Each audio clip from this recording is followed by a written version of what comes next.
चलिए, जय हिंद मेरे प्यारे दोस्त। आप लोग कैसे हैं? आशा न बल्कि विश्वास है आप लोग स्वस्थ होंगे और मस्त होंगे। तो मेरे प्यारे बच्चे, जो क्लास 10th के बच्चे हैं और 2026 में बिहार बोर्ड एग्जाम देंगे, उसके लिए छोटू केमिस्ट्री का चैप्टर नंबर 1 लेकर आए हैं, जिसका छोटू VBI सब्जेक्टिव क्वेश्चन। मात्र छोटू हम 20 क्वेश्चन लेकर आए हैं। मात्र छोटू हम 20 क्वेश्चन लेकर आए हैं VBI सब्जेक्टिव क्वेश्चन। VBI छोटू दम बिल्कुल VBI रहेगा, वो छोटू आपका फुल्ली सब्जेक्टिव क्वेश्चन रहेगा। Short and long, short and long अगर आप इतना कर लेते हैं छोटू, तो केमिस्ट्री का चैप्टर नंबर 5 आपका दम बवाल हो जाएगा, बवाल। कभी भी किसी से डर नहीं। ओके, कोई भी क्वेश्चन बोर्ड एग्जाम में पूछा जाएगा, आप जरूर करिएगा। तो मेरे प्यारे बच्चे, आप वीडियो में बने रहें और देखिएगा चैप्टर नंबर 1 क्या कहता है। देखिएगा जी, कहता है कि short and long question answer, इस बार इससे बाहर कुछ नहीं, बिल्कुल। चलिए छोटू, चैप्टर क्वेश्चन नंबर 5 कहता है, लोहे की वस्तुओं को हम क्यों पेंट करते हैं? जो लोहे की वस्तु होता है उसको हम पेंट क्यों करते हैं?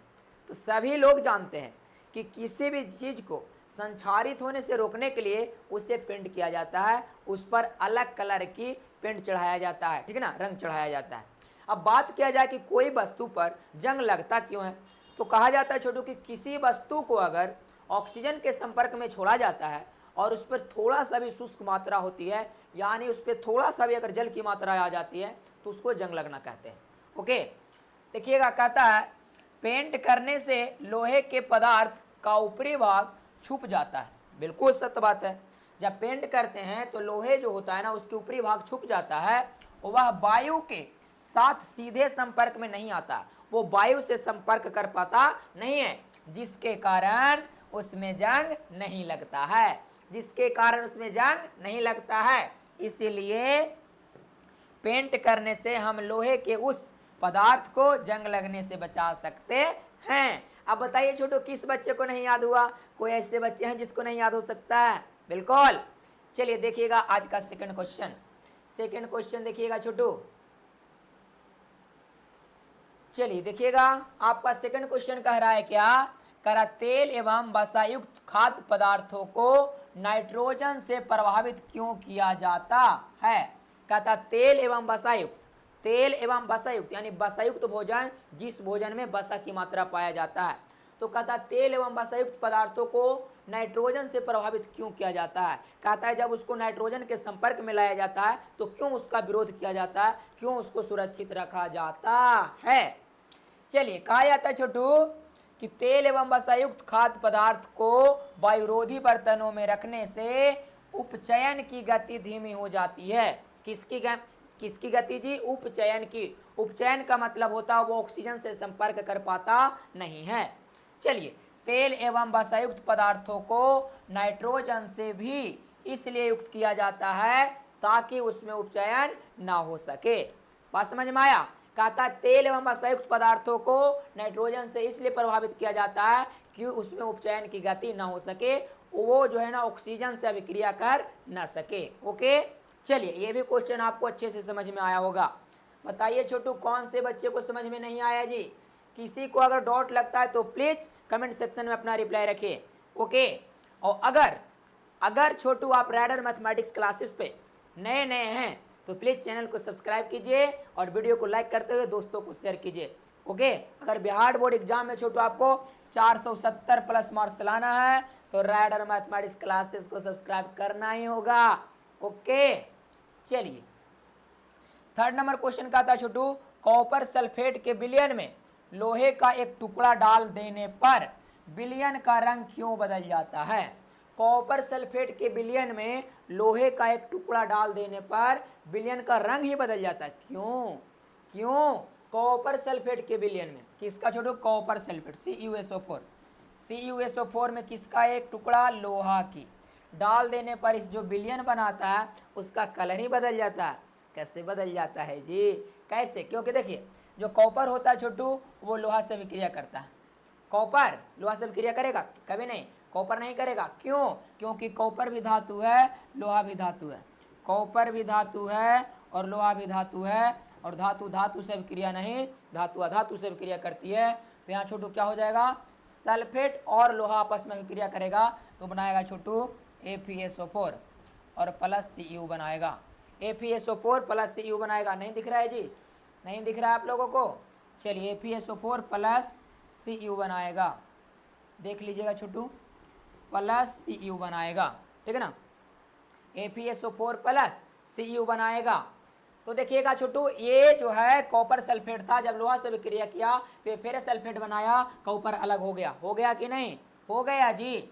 कहता है जब लोहे की कील को कॉपर सल्फेट के विलयन में डुबाया जाता है तो वह भूरे रंग का हो जाता है। किस कलर का हो जाता है? वह भूरे रंग का हो जाता है। लोहा कॉपर सल्फेट के घोल में से कॉपर को विस्थापित कर देता है। लोहा कॉपर सल्फेट के विलयन में से कॉपर को विस्थापित कर देता है, हटा देता है। ओके, चलिए बात समझ में आया छोटू? बताइए किसी को कोई दिक्कत होता है तो रिएक्शन तोड़ने में, जोड़ने में कोई भी दिक्कत हो तो बताइएगा, उसके लिए आपको स्पेशल वीडियो बनाकर सेंड किया जाएगा। ओके, चलिए देखिएगा छोटू, नेक्स्ट क्वेश्चन आपके पास 4 नंबर क्वेश्चन है।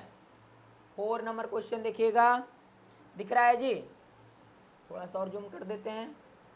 चलिए 4 नंबर क्वेश्चन देखिएगा। 4 नंबर क्वेश्चन कर रहा है छोटू, उत्प्रेरक से आप क्या समझते हैं? उत्प्रेरक से आप क्या समझते हैं? फटाफट बताइएगा जी, उत्प्रेरक से आप क्या समझते हैं? जो बच्चे नहीं जानते हैं वो प्लीज सीख कर जाएं। चलिए, उत्प्रेरक होता है क्या छोटू? कहता वैसा पदार्थ जो स्वयं रासायनिक प्रतिक्रिया में भाग नहीं लेते हैं, लेकिन कहता वैसा पदार्थ जो रासायनिक अभिक्रिया में भाग नहीं लेते हैं लेकिन प्रतिक्रिया के वेग को बढ़ाते हैं या तो घटाते हैं, उसे उत्प्रेरक कहते हैं। वैसा रासायनिक पदार्थ जो खुद रासायनिक अभिक्रिया में भाग नहीं लेते हैं लेकिन अभिक्रिया के वेग को बढ़ाते हैं या तो घटाते हैं, उसे उत्प्रेरक कहते हैं। जैसे लोहा उत्प्रेरक की उपस्थिति में बेंजीन के हाइड्रोजन परमाणु का क्लोरीन परमाणु दोबारा प्रतिस्थापन कर देते हैं, उसको प्रत्यापित कर देते हैं, हटा देते हैं। कहने का अर्थ है छोटू कि एक मालिक है जो खुद काम न करके अपने मजदूर से काम करवाता है कि नहीं? तो वो जो मालिक है वो क्या कहलाएगा? वो उत्प्रेरक कहलाएगा। क्या कहलाएगा? उत्प्रेरक का मतलब होता है उत्प्रेरित करना, प्रेरित करना। आप हिंदी में पढ़े होंगे प्रेरणार्थक क्रिया, कि वैसी क्रिया जिसमें कर्ता खुद काम ना करके किसी और से करवाता है, उसे कहते हैं छोटू, क्या कहते हैं? प्रेरणार्थक क्रिया कहते हैं। वही बात उत्प्रेरक में आ रही। ओके, चलिए आशा ना बल्कि विश्वास है सभी बच्चे को समझ में आ रहा होगा। चलिए छोटू, कहता है कि देखिएगा C6H6 यानी जो बेंजीन है वो क्लोरीन से अभिक्रिया करती है। बेंजीन है जो क्लोरीन से अभिक्रिया करती है। ओके, तो क्या बनाता है छोटू? बनाता है C6H5Cl प्लस HCl। किसके उपस्थिति में? किसके उपस्थिति में? उत्प्रेरक लोहा की उपस्थिति में, उत्प्रेरक लोहा की उपस्थिति में। ओके, बात समझ में आया छोटू? अब कहेगा लोग कि C6H6 क्या? अरे बाबा ये बेंजीन है, Cl2 क्लोरीन है और ये बनाया छोटू, ये बनाया क्लोरोबेंजीन। C6H5Cl क्या बनाया? क्लोरोबेंजीन। क्या बनाया? क्लोरोबेंजीन। और HCl क्या होता? Hydrogen chloride. लेकिन कब? ये छोटू उत्प्रेरक Fe की उपस्थिति में। किसमें? उत्प्रेरक Fe की उपस्थिति में। ओके, चलिए जो बच्चे को स्क्रीनशॉट करना स्क्रीनशॉट कीजिए जी, कोई बात नहीं। आपको छोटू नोट्स बाय करना है तो आप नोट्स बाय कर सकते हैं। मेरा छोटू कॉन्टैक्ट नंबर 7258041994, इस पे छोटू आप पेमेंट कीजिए। मात्र 149 रुपया पेमेंट कीजिए और इसी नंबर पर स्क्रीनशॉट शेयर कीजिए। आपका साइंस का, फिजिक्स, केमिस्ट्री, बायोलॉजी तीनों का PDF फॉर्मेट मिल जाएगा। ऑब्जेक्टिव, सब्जेक्टिव और थ्योरी क्लास का नोट्स प्रोवाइड किया जाएगा। ओके, चलिए देखिएगा छोटू आज का 5 नंबर क्वेश्चन। आज का 5 नंबर क्वेश्चन देखिए, बहुत मज़ेदार होने वाला है। कहता वायु में जलाने से पहले मैग्नीशियम रिबन को साफ क्यों किया जाता है? वायु में जलाने से पहले जो मैग्नीशियम का जो रिबन होता है ना, मैग्नीशियम का जो वस्तु होता है, उसे क्या किया जाता है? साफ किया जाता है। क्यों? कहता है छोटू कि यदि मैग्नीशियम रिबन नम वायु के संपर्क में रहता है तो उस पर सफ़ेद रंग की मैग्नीशियम ऑक्साइड की परत जम जाती है। कहता है छोटू कि अगर जो मैग्नीशियम है, मैग्नीशियम रिबन अगर खुले वायु में रहता है तो वो ऑक्सीजन से अभिक्रिया करके उस पर मैग्नीशियम ऑक्साइड की परत जम जाती है। अगर मैग्नीशियम जो है वो ऑक्सीजन से अभिक्रिया करता है, यानी खुली वायु में रहता है, तो खुली वायु में रहता है तो ऑक्सीजन से अभिक्रिया करेगा। तो उस पर छोटू मैग्नीशियम ऑक्सीजन से अभिक्रिया करके मैग्नीशियम ऑक्साइड की परत बना लेती है। किसकी? मैग्नीशियम ऑक्साइड की। किसकी? मैग्नीशियम ऑक्साइड की परत बना लेती है। और जब मैग्नीशियम ऑक्साइड की परत बना लेगी तो वो उसको जलाइएगा तो वो जलेगा नहीं जब तक उसका ऑक्साइड की परत हटेगा नहीं। तो इसलिए कहा जाता है कि जब मैग्नीशियम ऑक्साइड की परत जम जाती है तो यह परत मैग्नीशियम के जलने में अवरोध पैदा करती है। अवरोध मतलब जलने से रोकती है, इसको जलने देता नहीं है। इसलिए मैग्नीशियम रिबन को पहले रेगमार से साफ किया जाता है, रगड़ रगड़ के इसको सबसे पहले साफ किया जाता, उसके बाद जलाया जाता। ओके, बात समझ में आया जी? बताइए कोई बच्चे कि हाँ सर हमें समझ में नहीं आई। छोटू अभी 2026 आते आते rider mathematics classes Bihar board का नंबर 1 चैनल बनने वाला है। ओके, इस चैनल पे छोटू हमेशा 5 टीम वर्किंग कर रहे हैं। ओके, 10th और 12th के लिए। चलिए नेक्स्ट क्वेश्चन देखिए छोटू, नेक्स्ट क्वेश्चन देखिएगा। चलिए नेक्स्ट क्वेश्चन कहता है 6 नंबर क्वेश्चन कि प्रतिस्थापन अभिक्रिया क्या है, उदाहरण दे। प्रतिस्थापन अभिक्रिया क्या है, उदाहरण दे। प्रतिस्थापन किसको कहते हैं? प्रतिस्थापन किसको कहते हैं? कहता है छोटू कि जो है ना, जो एक बलिष्ठ आदमी है, एक बलवान आदमी है, वो कमजोर आदमी को उसके सीट से उठाकर अलग कर देता है और उसके सीट पर खुद जाकर बैठ जाता है, उसे कहते हैं क्या? प्रतिस्थापन अभिक्रिया। क्या कहते हैं? प्रतिस्थापन अभिक्रिया। प्रति का मतलब प्रति, प्रत्येक को, स्थापन का मतलब स्थान से, यानी उसके स्थान से उसको हटाकर उसके स्थान पर बैठ जाना। लेकिन कौन? जो ज्यादा बलवान होगा वही ना ऐसे कर सकते हैं। यानी कह सकते छोटू कि किसी यौगिक में उपस्थित परमाणु को कोई धातु उसके यौगिक से हटाकर कहीं और रख देता है और उसके स्थान पर खुद जाकर बैठ जाता है, उसे प्रतिस्थापन अभिक्रिया कहते हैं। बात समझ में आया? बात समझ में आया? चलिए देखिएगा, कहता वह रासायनिक अभिक्रिया जिसमें अधिक अभिक्रियाशील धातु अपने से कम अभिक्रियाशील धातु को यौगिक के विलयन या गलित अवस्था से विस्थापित कर देती है, उसे प्रतिस्थापन अभिक्रिया कहते हैं। बात समझ में आया छोटू?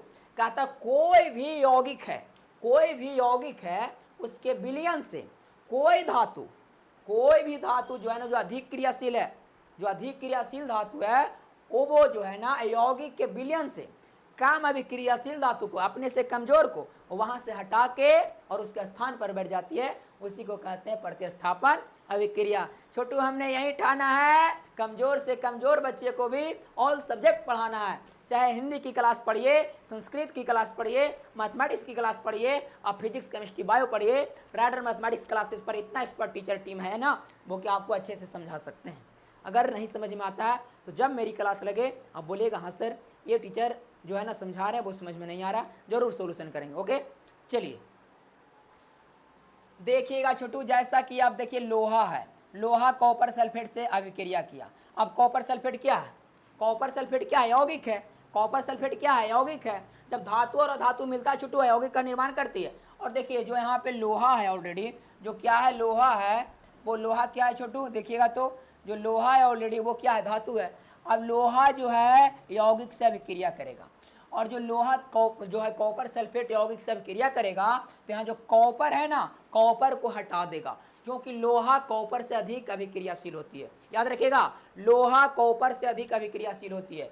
लोहा कॉपर से अधिक अभिक्रियाशील होती है। लोहा कॉपर से अधिक अभिक्रियाशील होती है। ओके, ध्यान रहे छोटू। चलिए, तो जब लोहा कॉपर सल्फेट से अभिक्रिया करेगा तो लोहा कॉपर को क्या करेगा? यहाँ से हटा देगा और लोहा खुद उसके जगह पर बैठ जाएगा, तो बनाएगा क्या? FeSO4। और कॉपर विस्थापित होकर बनाया क्या? Cu बना दिया जी। बात समझ में आया? चलिए नए नए बच्चे भी देख रहे होंगे, उसको भी समझ में आएगा छोटू कि प्रतिस्थापन अभिक्रिया क्या किसको कहते हैं, उसका रिएक्शन क्या होता है। हाँ, अब प्रतिस्थापन अभिक्रिया को छोटू रिएक्शन के जरिए भी समझ सकते हैं। प्रतिस्थापन अभिक्रिया का छोटू व्यापक समीकरण होता है, देखिएगा यहाँ A + BC चेंज टू ए जो है ना बीसी यौगिक से अभिक्रिया करता है। ए अकेले होता है धातु, बीसी यौगिक होता है, इसमें धातु और अधातु दोनों पाया जाता है। तो ए जो है ना छोटू बी को हटा देगा तो बनाएगा ए सी या प्लस बी को हटा देगा तो बी आ जाएगा साइड में। छोटू ये होता है प्रतिस्थापन अभिक्रिया का व्यापक समीकरण। जब भी एक धातु रहे और एक यौगिक रहे तो जब उससे अभिक्रिया करेगा तो पहले यौगिक और उसके बाद धातु का निर्माण करेगा। जब इस तरह का रिएक्शन मिले बोलिएगा प्रतिस्थापन अभिक्रिया होगा। ओके, चलिए कहता है इस रासायनिक अभिक्रिया में एफी जो कि अधिक अभिक्रियाशील है कॉपर की अपेक्षा उसे विस्थापित कर उसके स्थान पर स्वयं को प्रतिस्थापित कर लेता है। बात समझ में आया? लोहा कॉपर की अपेक्षा अधिक अभिक्रियाशील होता है। अभी ज़्यादा अभिक्रियाशील होने के कारण कॉपर को यौगिक से हटा देता है और उसका स्थान पर खुद जाकर बैठ जाता है। चलिए नेक्स्ट क्वेश्चन देखिएगा, 7 नंबर क्वेश्चन देखिए छोटू, 7 नंबर क्वेश्चन देखिएगा, बहुत मजेदार क्वेश्चन है। 7 नंबर क्वेश्चन कहता है आपको, देखिएगा जी 7 नंबर क्वेश्चन कह रहा है कि वियोजन अभिक्रिया से आप क्या समझते हैं? वियोजन अभिक्रिया से आप क्या समझते हैं? वियोजन अभिक्रिया छोटू, वियोजन अभिक्रिया किसको कहते हैं? वियोजन का मतलब होता है छोटू तोड़ना। वियोजन का मतलब क्या होता है? तोड़ना। वियोजन का मतलब क्या होता है? तोड़ना। वियोजन का मतलब क्या होता है? तोड़ना। किसी रासायनिक अभिक्रिया को यानी किसी यौगिक को धातु और अधातु में तोड़ना क्या कहलाता है आपका छोटू? वियोजन अभिक्रिया कहलाती है। क्या कहलाता है? वियोजन अभिक्रिया। किसी यौगिक को तोड़ना ही वियोजन अभिक्रिया कहलाता है। क्या करना? तोड़ना। अब कहेगा वियोजन अभिक्रिया का जो व्यापक समीकरण क्या होगा? तो होगा छोटू जो ए बी रहेगा, वियोजन अभिक्रिया ए बी के फॉर्म में रहेगा, यौगिक के फॉर्म में रहेगा। इसको तोड़ना है आपको ए प्लस बी में, ए प्लस बी में तोड़ना है, यही आपका वियोजन अभिक्रिया कहलाती है। ओके, किसी यौगिक को तोड़ना ही क्या कहलाएगा? वियोजन अभिक्रिया। और किसी धातु और अधातु को जोड़ने की प्रक्रिया कहलाएगा संयोजन अभिक्रिया। ओके छोटू, बात समझ में आया? चलिए देखिएगा छोटू, एक नज़र देख लीजिए, बात समझ में आ जाएगा आपको। चलिए कहता है छोटू कि वियोजन अभिक्रिया जब एक बड़ा यौगिक टूटकर 2 या 2 से अधिक यौगिक में परिणत हो जाता है तो वैसी अभिक्रिया वियोजन अभिक्रिया कहलाती है। बात समझ में आया कि नहीं? बात समझ में आया जी? कहता वियोजन अभिक्रिया उसको कहते हैं जब एक बड़ा यौगिक टूटकर 2 या 2 से अधिक छोटे छोटे यौगिक का निर्माण करते हैं तो उसे वियोजन अभिक्रिया कहते हैं। उसे क्या कहते हैं? वियोजन अभिक्रिया। हमने अभी बताया कि वियोजन अभिक्रिया का व्यापक समीकरण A B change to A plus B होता है। यानी ए बी जो है छोटू सबसे बड़ा यौगिक है और ए बी जब टूटता है तो ए और बी दो छोटे छोटे यौगिक का निर्माण करते हैं। देखिएगा छोटू यहाँ पर आपका दिया है समीकरण, देखिए दिया छोटू क्या? पोटेशियम क्लोराइड ऑक्साइड KClO3 दिया। क्या दिया? पोटेशियम क्लोरेट दिया, KClO3 potassium dichlorate, KClO3 potassium dichlorate. Potassium dichlorate का सूत्र क्या होता है? KClO3। तो देखिए पोटेशियम डाइक्लोरेट दिया है, यहाँ पोटेशियम क्लोराइड और ऑक्सीजन का निर्माण किया है। तो देखिए पोटेशियम डाइक्लोरेट क्या है? पोटेशियम डाइक्लोरेट जो है छोटू AB के फॉर्म में है कि नहीं? और ये टूटा है कोई, देखिए एगो A में टूटा है और एगो B में टूटा है कि नहीं? तो जब इस तरह का समीकरण रहेगा आप कहिएगा कोई है वियोजन है। क्या है? वियोजन है। बात समझ में आएगा छोटू? चलिए नेक्स्ट क्वेश्चन देखिएगा आज का 8 नंबर क्वेश्चन। 8 नंबर क्वेश्चन देखिए क्या कह रहा है आपको?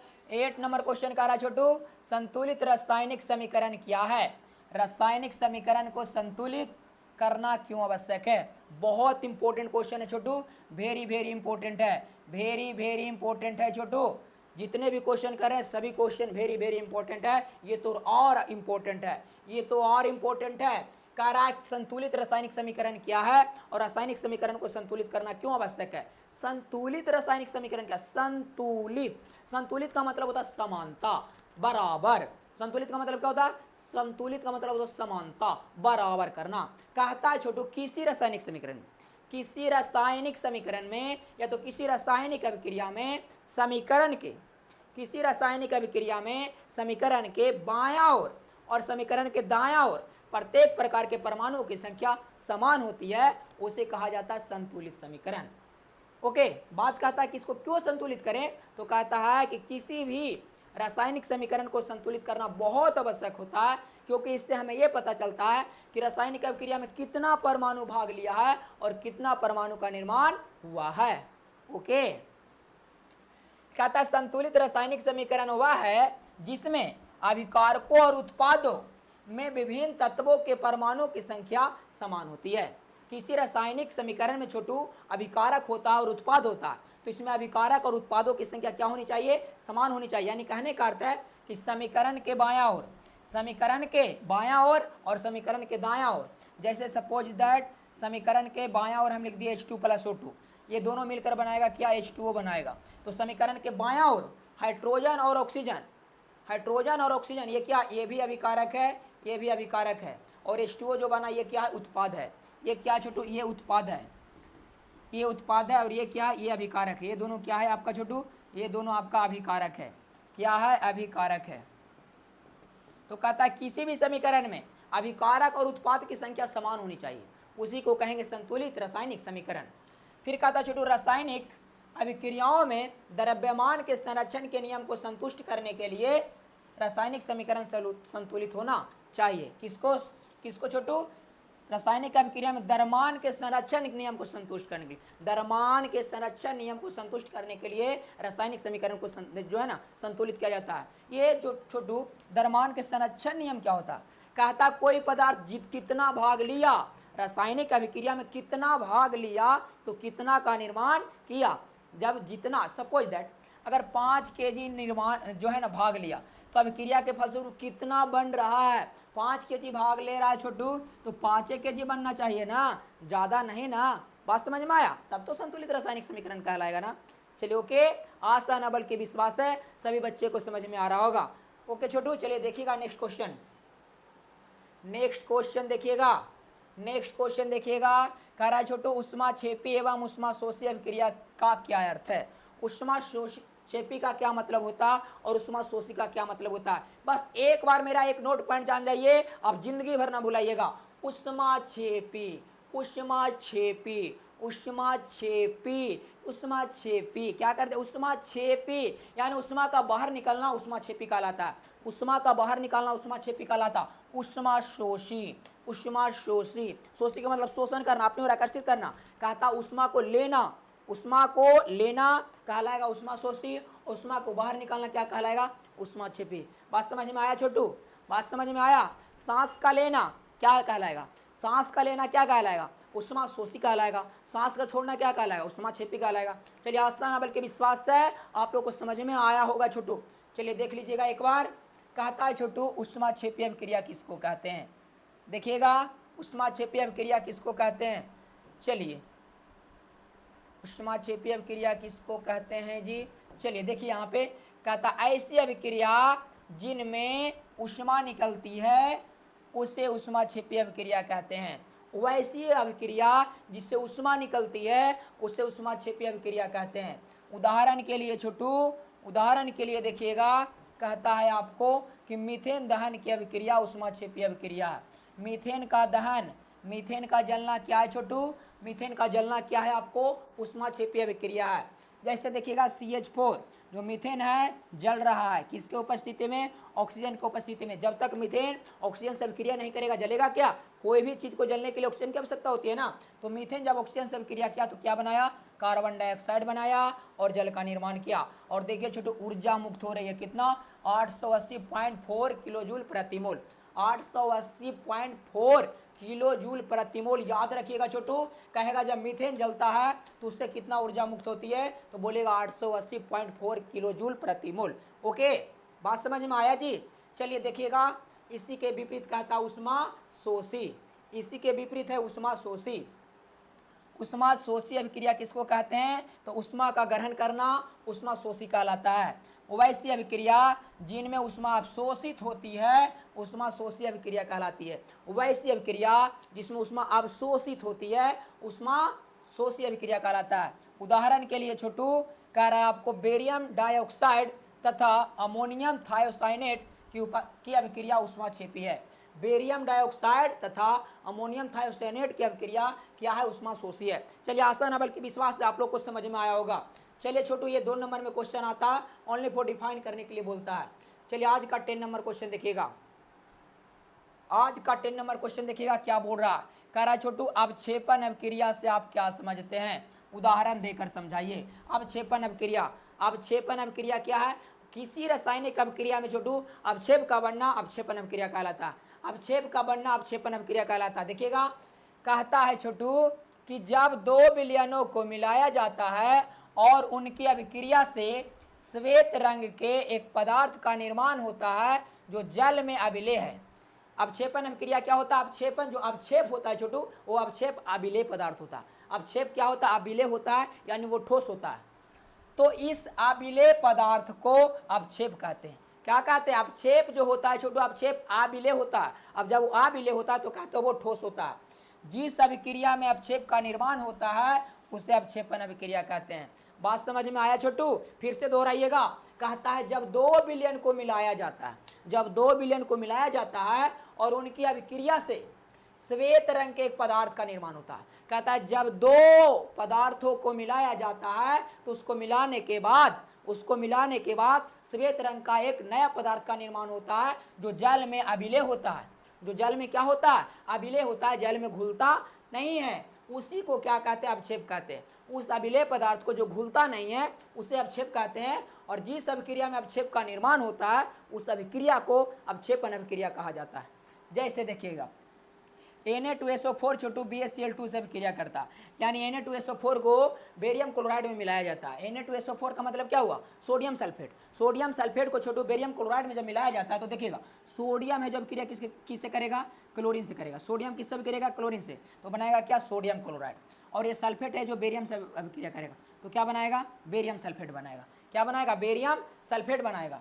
तो करा छोटू यहाँ बेरियम और सल्फेट अभिक्रिया से बेरियम सल्फेट के अवक्षेप का निर्माण होता है। किसका निर्माण होता है? बेरियम सल्फेट के अवक्षेप का निर्माण होता है। किसका? बेरियम सल्फेट के अवक्षेप का निर्माण होता है। बात समझ में आया छोटू? बात समझ में आया? अगर यह वीडियो अच्छी लगी तो छोटू वीडियो को लाइक और चैनल को सब्सक्राइब जरूर कीजिए और दोस्तों को शेयर कीजिए। हम छोटू आपको एक टाइम टेबल देना चाहते हैं। देखिएगा छोटू, अभी मेरे YouTube channel rider mathematics classes पर, इस पर सुबह से शाम कर दीजिए, सुबह से रात कर दीजिए, सुबह से रात तक 14 घंटा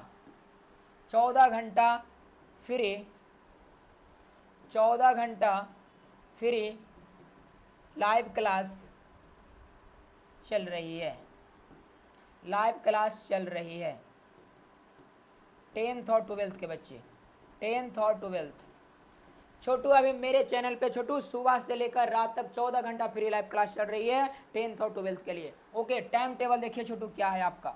टाइम टेबल है छोटू आपको सुबह 7 बजे छोटू 7 AM में आपको चल रही है 12th हिंदी बुक। और छोटू आपको चल रहा है 8:30 बजे सुबह में, 8:30 बजे सुबह में चल रहा है 10th SST। चलिए फिर छोटू 10 बजे चल रहा है आपको छोटू 10th हिंदी संस्कृत। चलिए फिर छोटू आपको चल रहा है 1 बजे फिजिक्स, 10th फिजिक्स। चलिए फिर छोटू चल रहा है आपको 3 बजे छोटू 10th का मैथमेटिक्स चल रहा है। चलिए फिर चला छोटू आपको 5 PM में 10th का केमिस्ट्री चल रहा है। चलिए फिर छोटू चल रहा है आपको 7 PM में 10th 12th Hindi grammar. Okay छोटू। और छोटू 8:30 बजे PM में आने वाला है आपको इंग्लिश आने वाला है छोटू, जो कि 10th और 12th दोनों के लिए होगा। 10th और 12th दोनों के लिए। अगर आप राइडर मैथमेटिक्स क्लासेस में फ्री में बिहार बोर्ड परीक्षा की तैयारी करना चाहते हैं तो प्लीज़ इस टाइम से जिस बच्चे का क्लास है वो लाइव क्लास जुड़िए और फ्री में सभी क्लास को कीजिए। ओके, आज के लिए इतना ही। Thank you so much. Okay, bye.